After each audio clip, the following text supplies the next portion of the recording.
Last year, I 100% The Last of Us Part 1. So naturally, the next thing for me to do was to 100% The Last of Us Part 2 Remastered. Little did I know of the hardship, pain, annoyance, and difficulty of what was to come. To beat this 100%, you will need to unlock all 45 achievements, find all 286 collectibles, beat the No Return DLC, and its many challenges. But none, and I mean none, come close to beating the game on grounded difficulty. What grounded means is you get one shot by most enemies. Bosses have an insane increase to their health, and worst of all, is just how few bullets and supplies you're going to get throughout the entire playthrough. As this was my second playthrough, I thought I would double up on the achievements. So, playing the game on grounded, whilst also doing the chronological story mode, which meant I was constantly switching back and forth between Ellie and Abby. It's safe to say I died a few times during this playthrough. So let me show you what has no doubt taken years off my life and almost driven me to the point of insanity. To start this playthrough, we first have to go through about 2 hours of Ellie and Abby backstories before we get to our very first encounter in the hotel lobby with Joel. In the hotel lobby, there are 4 clickers and 6 runners. And as this was the first time playing in over a year, it took me a few more tries than I probably should have to figure out this section. But with my final bullet, the last runner went down and something much worse downstairs awaited us. I did struggle a little bit with the bloater and runners. That is mainly due to me being shit and running back into toxic clouds though, so there was a couple more deaths adding on to the total. Thankfully this wasn't too bad, as living long enough allows Daddy Joel to sort it all out for us. Oh wait, that's part of the thing. Okay. So after the very first encounter, we've already racked up 8 deaths, and we're only just getting started. After another hour of cutscenes and story, we get to Abby in the snow tracking down Joel. This section posed no issue. I did die once, just from running the wrong direction, so it wasn't actually difficult. Thankfully, before we met Joel and Tommy and have to deal with a tricky situation, we're switched back to Ellie. This section with Ellie and Dina is for the most part very easy. It was at this point I realised how difficult the stealth would be, as even the clickers felt like they had eyes. That doesn't even make sense. Like, what the f?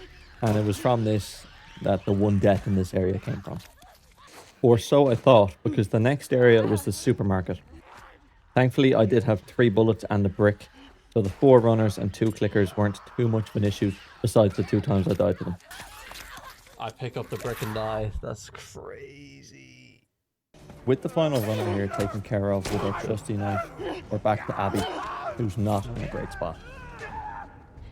In the ski lift building, we have another tough fight.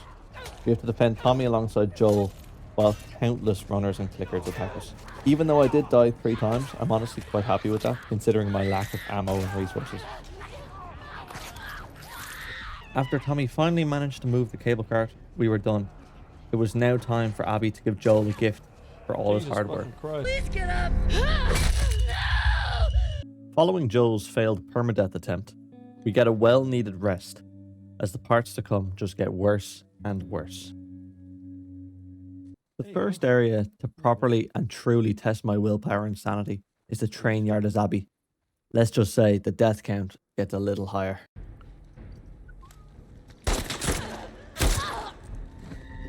I die in 2 bullets. We're good. Okay. I tried my best to do every section without any guides. This did mean I often spent a long time waiting for perfect timing. Usually only to die anyway. One shot. This continued and continued. And that's one shot.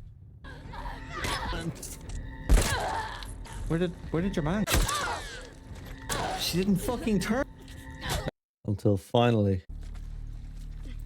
Oh, she didn't actually see me. I thought she had.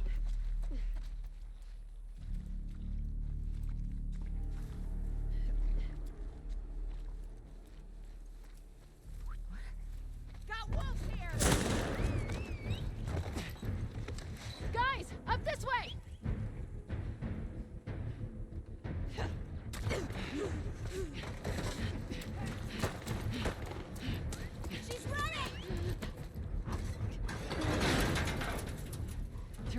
Holy. Moving on from the train yard was downtown Seattle with Ellie and Dina. I only looted the required buildings, and so this went very smoothly. Only 2 deaths due to my own stupidity. I wish I could say the same for the next encounter.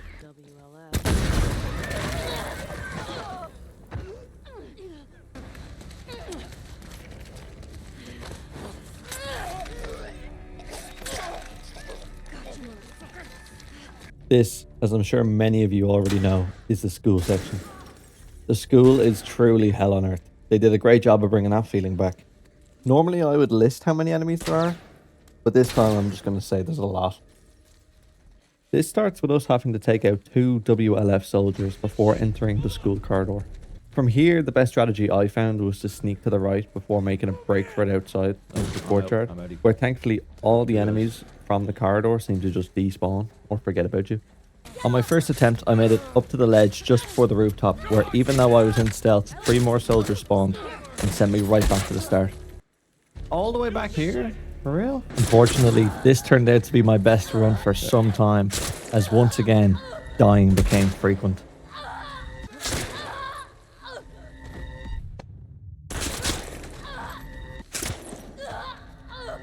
I did eventually start learning and was able to consistently make it to the roof. However, I only had 1 pistol bullet to my name.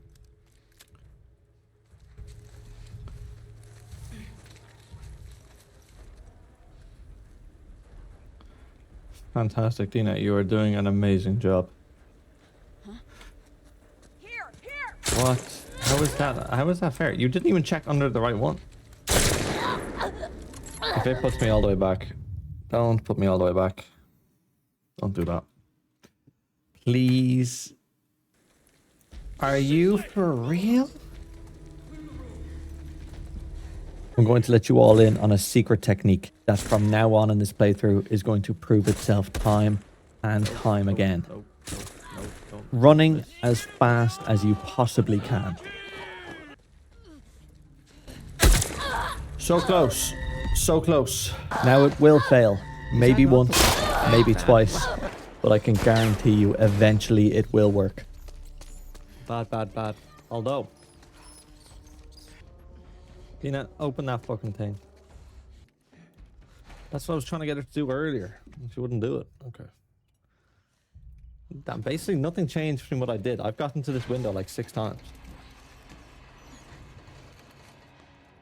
It's so dumb. Now that the school is finally over, let me update that death count to the real number. If I showed you all my shortcomings, then you'd be watching a much longer video. With the school now behind us, getting past the first open section of Capitol Hill proves difficult. The entire area includes 17 WLF, 8 runners and 3 clickers. However, thankfully we won't have to deal with most of these. Overall, the section's very doable, with some stealth and some good old sprinting. We'll be through easily. Yep, you see me. That's okay. That's okay. That's okay. Don't let her escape!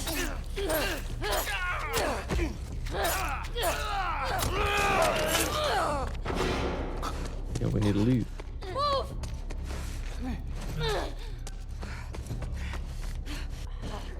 Amazing. Fantastic work, mate.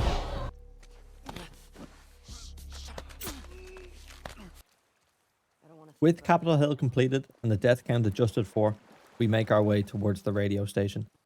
This should have been an easy enough section had I remembered to place down a mine in advance. Unfortunately, I didn't, and I had to go the old-fashioned way and try and molly them as they make their way out, and then make a break for it.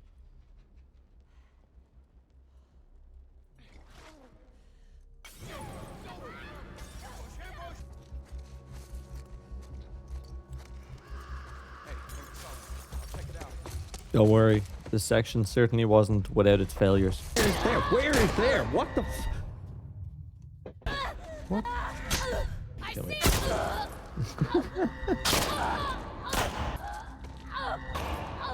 I don't know. How am I supposed to do that? Don't let her escape!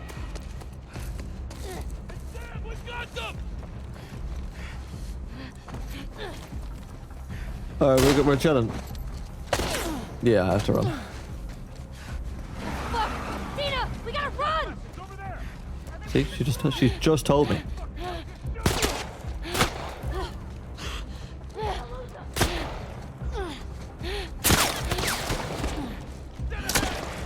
Can they kill me?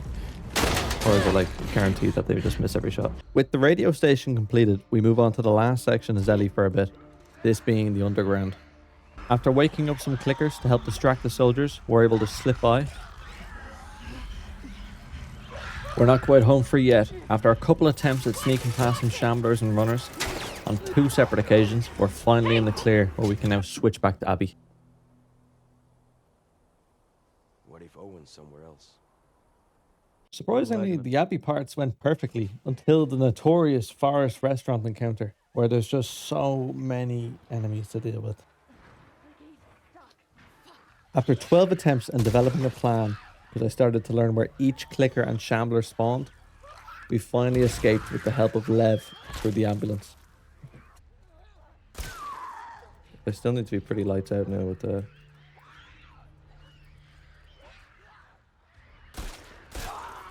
That's okay.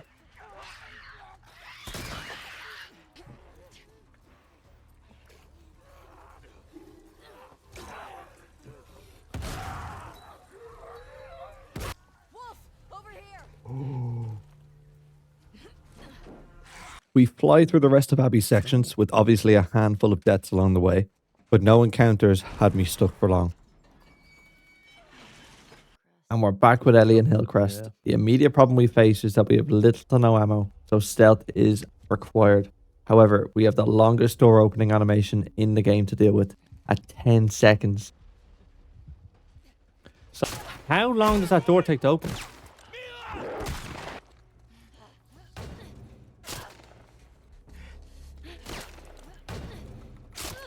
Fuck.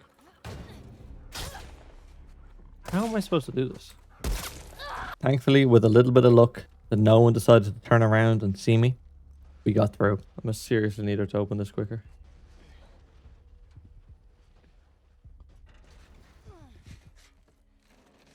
That's mental. Yeah. With a little bit of running and a bit more running, then some driving, we're out of that shithole of an area.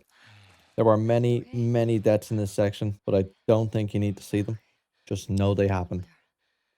Now back as Abby, we employ our secret technique a couple more times until karma forces us to stop running. Going into this run, I thought that the Rat King would be one of the most challenging parts about grounded difficulty. Thankfully, besides his guaranteed kill if he hits you, he's generally easy enough to avoid, and ammo continuously spawns if you run around anyway. So in only 2 attempts, we took down the Rat King. Now we have to track down the Rat Prince, which surprisingly turned out to be a more difficult fight for me. With 10 embarrassing deaths to this little fucker due to no ammo, we broke his neck, leaving the Rat King's domain behind. Back with Ellie now, we flew through the Seraphite sections with only the occasional death. Then we got to this section, which I thought would be quite a struggle. It turned out that Ellie and Neo had more in common than I thought. Is this Strat? Don't let her escape.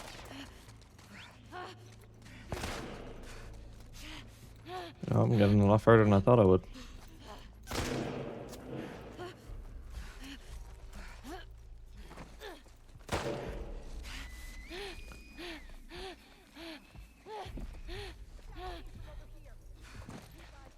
How on earth have I done that?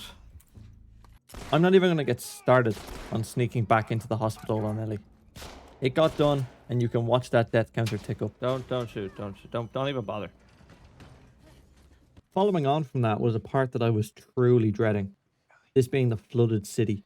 It proved to be just as bad as I expected.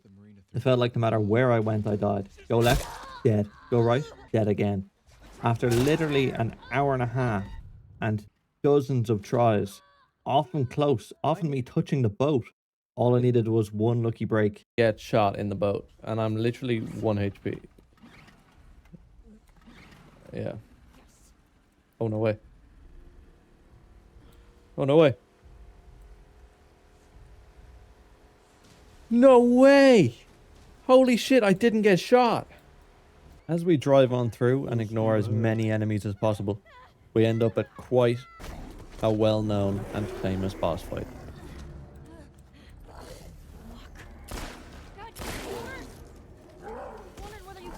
Another section I thought would be terrible, but turned out to be very underwhelming. On just my third attempt, we took him down, and we get to continue on our way.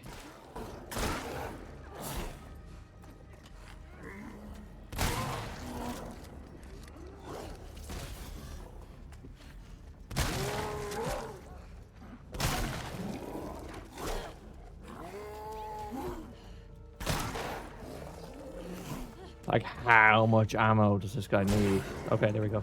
We fly through the Seraphite Island as Abby, still racking up a good few deaths along the way while we're figuring out how to stealth by them. We escape the island and make it back to the aquarium, where Abby finds the remains of Ellie's botched surgery attempt. We then find ourselves in a 1v1 against Ellie. This fight isn't hard as long as you have a trusty bottle or brick. Just one more time and the fight's over. And now we only have one more section before the end of the game. And oh my god, is it bad. This, of course, being the resort. First, the easy part. We sneak up close, then make a break for the train car.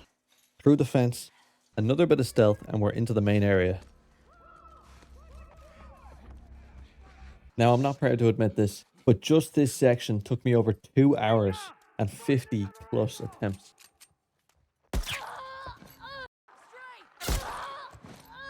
I was very quickly starting to lose my mind. For the first time ever, decide to look over your shoulder. Why are they not consistent with what they fucking do? Oh, someone shoot me, for the love of fuck. For that same reason, I can only think of 1 or 2 instances in games ever where I have felt such relief as I did from beating this area.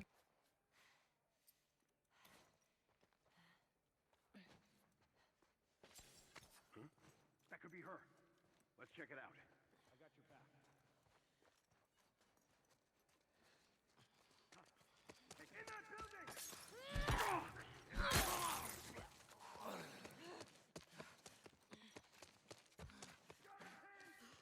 Yes, yes! Oh my fucking god. All that was left to do now to unlock the achievement is to go beat up little old Abby.